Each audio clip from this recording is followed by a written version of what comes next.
ورکعوا مع الراکعین، اور رکوع کرو رکوع کرنے والوں کے ساتھ۔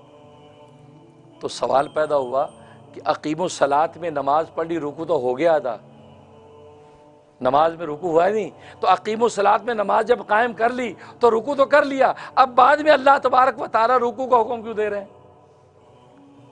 تو اس کا جواب یہ ہے کہ اصل میں اس ورکعوا مع الراکعین کے اندر اللہ تبارک و تعالیٰ رکوع بول کر پوری نماز کی طرف اشارہ کر رہے ہیں۔ یہ جز بول کر کل مراد لیا گیا ہے۔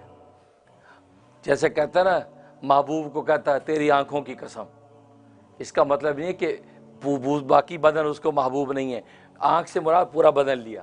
تیرے سر کی قسم، اس کا مطلب پورے تیرے بدن کی وجود کی قسم۔ یہ دنیاوی، یہ اس کی شرعی کوئی حیثیت نہیں ہوتی ان قسموں کی، یہ مسئلہ یاد رکھیں۔ قسم سے اللہ کی ذات و صفات کے علاوہ کسی اور چیز کی قسم نہیں ہوتی۔ تو خیر، تو دنیا کے جیسے جز بول کر کل مراد لیا جاتا ہے، کہ جیسے رشتہ مانگنے والے ڈیسنٹ لوگ کسی خاندان میں گئے، کہا جی ہم آپ کی بیٹی کا ہاتھ مانگنے آئے، تو اس کا کیا مطلب؟ ہاتھ بڑھ کے دے دو، لو جی لا جاؤ۔ ہاتھ مانگنے مطلب پوری بیٹی چاہیے، تو ہاتھ بول کر پوری بیٹی مراد لی ہے۔ تو یہاں پر اللہ تبارک و تعالیٰ ورکعوا مع الراکعین کہہ کے رکوع کرو رکوع کرنے والوں کے ساتھ، اور رکوع بول کر پوری نماز مراد لے رہے ہیں۔ پوری نماز پڑھو، اور اس میں اقیموا الصلاۃ کی حقیقت کو واضح کر رہے ہیں۔ اقیموا الصلاۃ سے مراد جیسے باجماعت نماز تھی، یا اور صلاۃ کے ساتھ کہہ دیا ورکعوا مع الراکعین، نماز پڑھنے والوں کے ساتھ مل کر نماز پڑھو، یعنی باجماعت نماز ادا کرو، باجماعت نماز ادا کرو، اس لیے ورکعوا مع الراکعین کا۔ اب سوال یہ ہوا کہ آخر یہ کیوں کہا ورکعوا مع الراکعین، واسجدوا مع الساجدین کیوں نہیں کہہ دیا کہ سجدہ کرو سجدہ کرنے والوں کے ساتھ؟ تو آخر یہ رکوع کا خاص ذکر کیوں کیا، اس کی تخصیص کی وجہ کیا ہے؟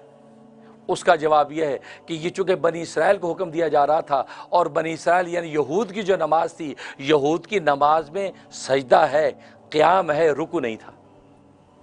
اس لیے آج بھی یہودیوں کا نماز پڑھتے آپ نے کبھی دیکھا ہو، وہ قیام کے بعد سیدھے سجدے میں جاتے ہیں، وہ رکوع ان کے ہاں نہیں ہے۔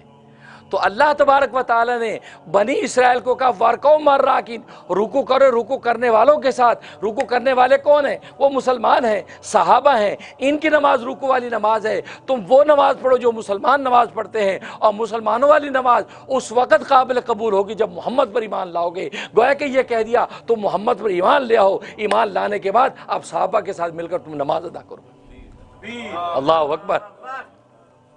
یہ کہا ورکعوا مع الراکعین، کیونکہ ظاہر ہے کہ مسلمان رکوع کرتے ہیں، تو گویا کہ ان کو بتا دیا کہ نماز اب وہ چاہیے، تمہاری والی نہیں، نماز مسلمانوں والی چاہیے جو رکوع والی نماز ہے، اور رکوع والی نماز اہل اسلام کی نماز ہے۔ اس لیے یہاں پر ورکعوا مع الراکعین، رکوع کرو رکوع کرنے والوں کے ساتھ۔